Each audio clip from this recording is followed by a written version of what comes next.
Hey guys, you've probably seen the spoilers for Battle for Zendikar that has come out recently at the PAX events and some other spoilers that have come out.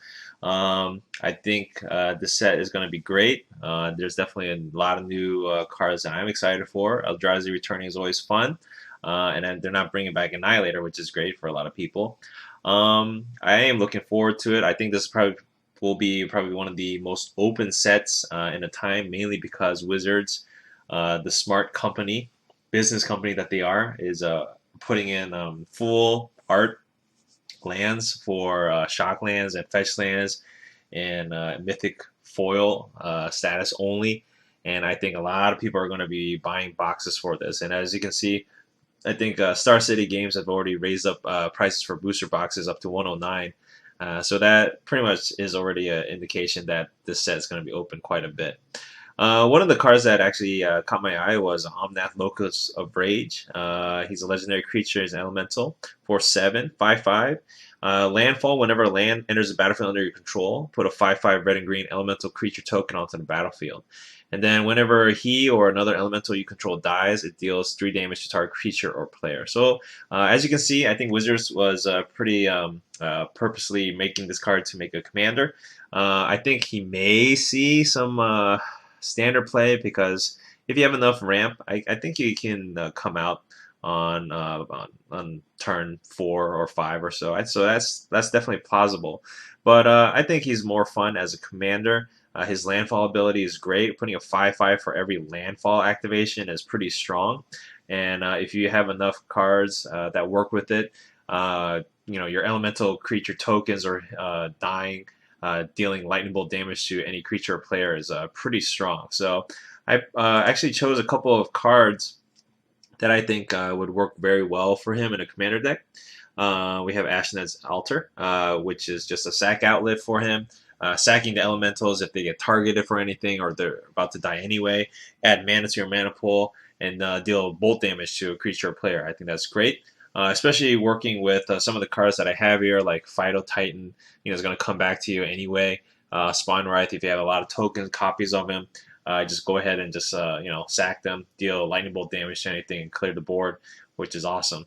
Spawn Wraith is here because of his copying ability, so you will have a decent amount of elemental tokens coming out that you can abuse. We have Warstorm Surge. I mean, I think any red deck, of course, will like to use this, especially when you have a lot of creatures coming in.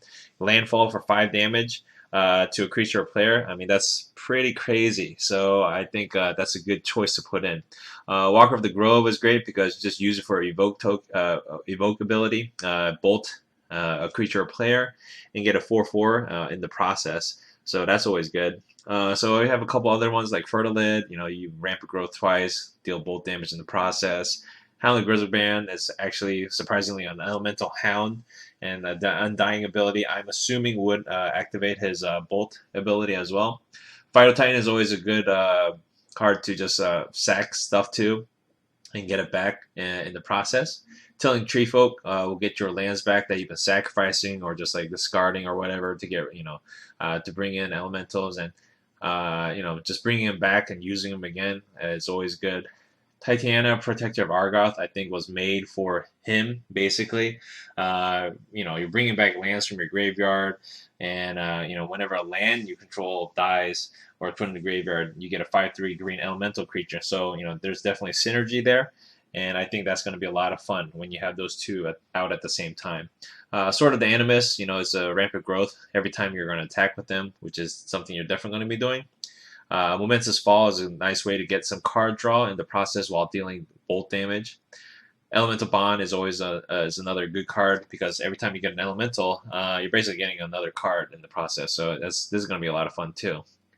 Elemental Mastery I put in because if you happen to put this on Omnath or another elemental that you have, being able to use it, bring out all these elemental tokens, sack them, and deal bolt damage for every token that you sack.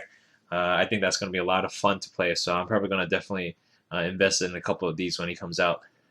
Evolutionary Leap is a good way to tutor for your cards while using and abusing his Lightning Bolt ability in the process.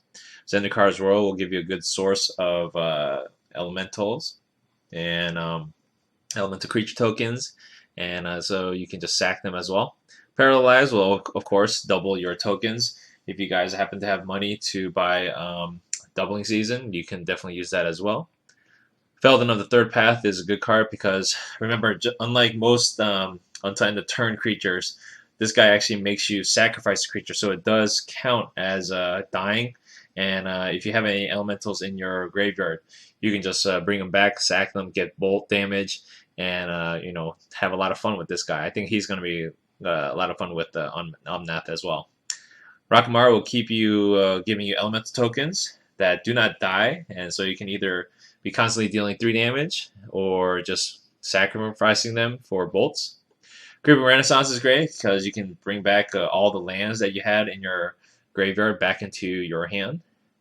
Young Pyromancer will be good because it does produce red elementals. And then we have Boundless Realms, which is basically going to bring in tons of lands at once. And that's tons of elemental tokens in the process as well. So, you know, this is just a preview.